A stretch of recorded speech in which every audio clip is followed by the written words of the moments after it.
嘘だ。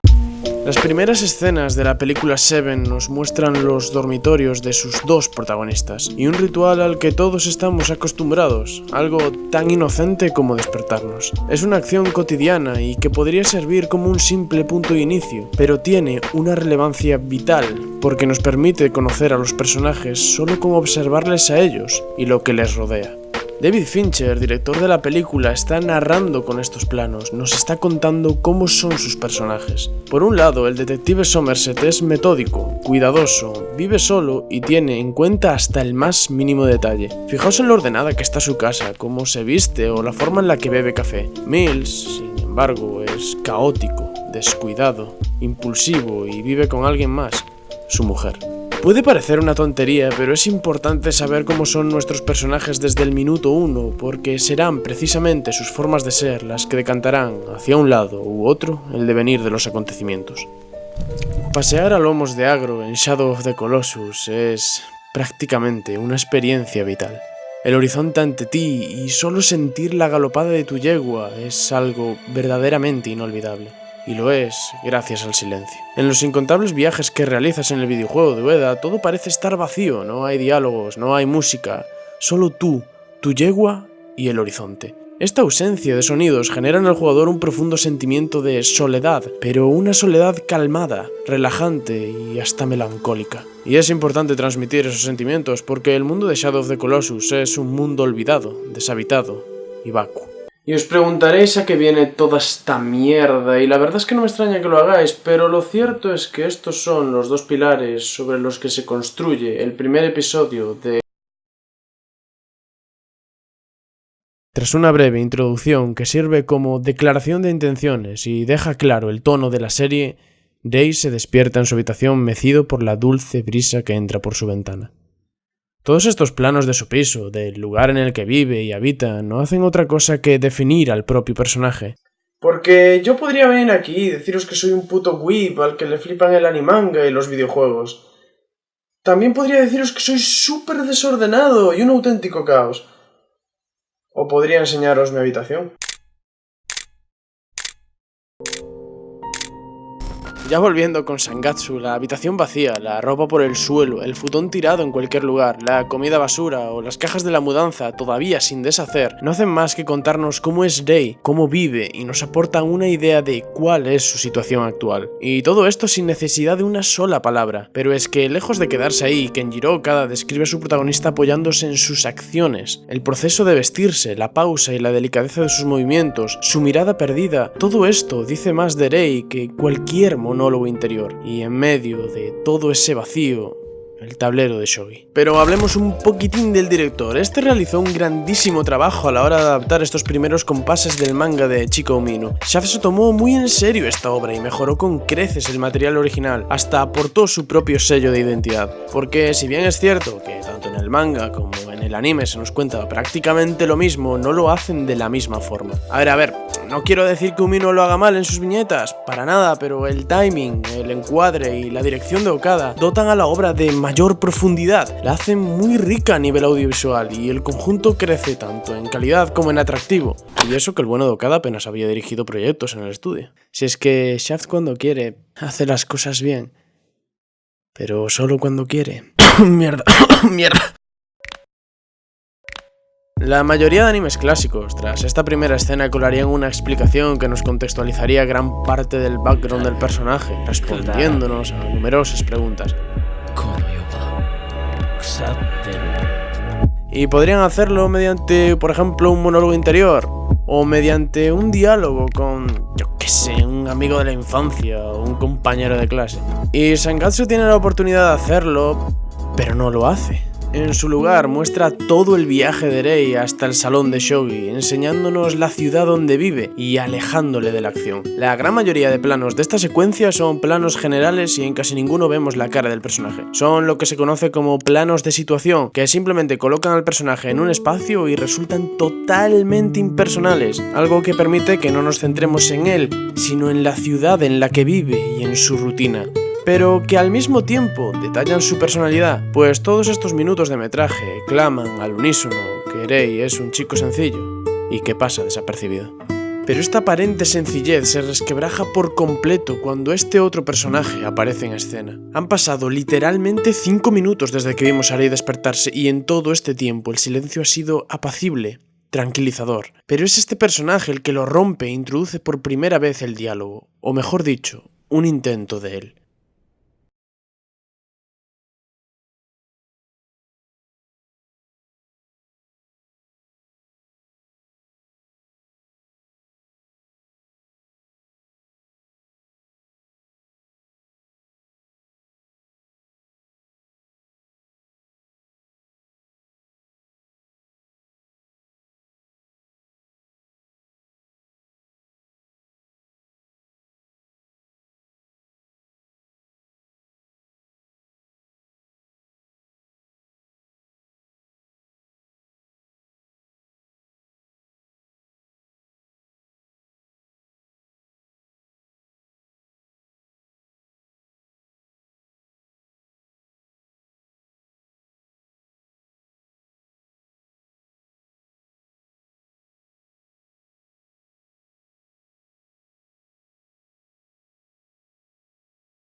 Pero el silencio no es indestructible. Tras conocer un poco mejor al protagonista, esta segunda parte del capítulo pega un giro de 180 grados con respecto a lo que ya hemos visto y se convierte en lo opuesto de lo que ha sido hasta ahora.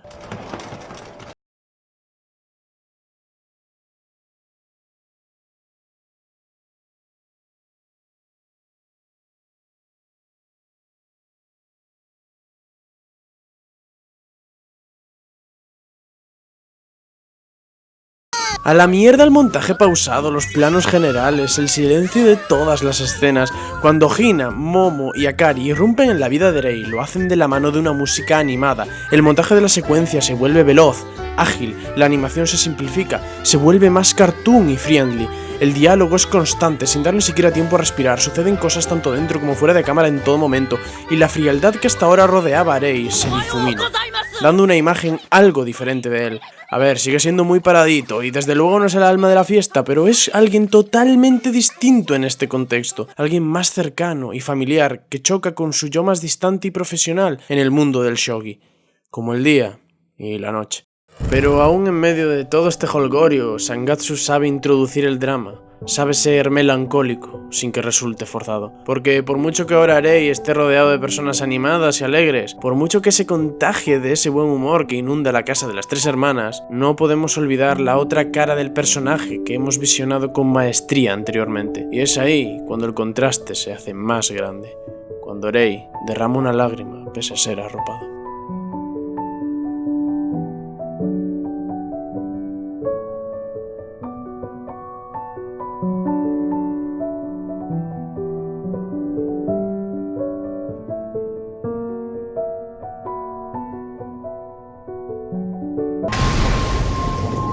Por cierto, ¿os habéis fijado en la importancia del agua durante todo este primer capítulo? Quiero decir, hay una enorme cantidad de planos relacionados de alguna u otra forma con ella y que sirven como indicativo del estado mental de Rei. No es nada nuevo que la tristeza, el dolor o la propia depresión se representen en obras mediante el uso del agua, por lo general con un personaje X ahogándose, porque lo cierto es que se tratan de sensaciones similares. Lo hemos visto un montón de veces y es hasta un poco bastante cliché, pero cada sabe dejarlo caer sin que resulte obvio.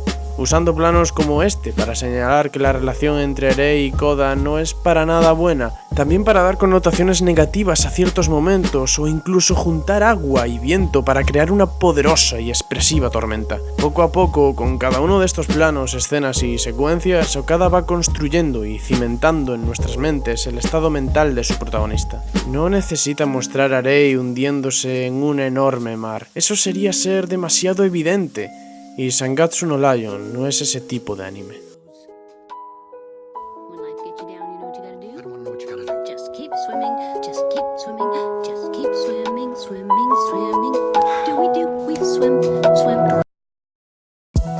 Sin duda, mostrar algo es muchísimo más efectivo que contarlo, o al menos eso debieron pensar Akiyuki Shinbo y Kenjiro Okada cuando se pusieron manos a la obra para dirigir el primer capítulo de Sangatsu no Lion.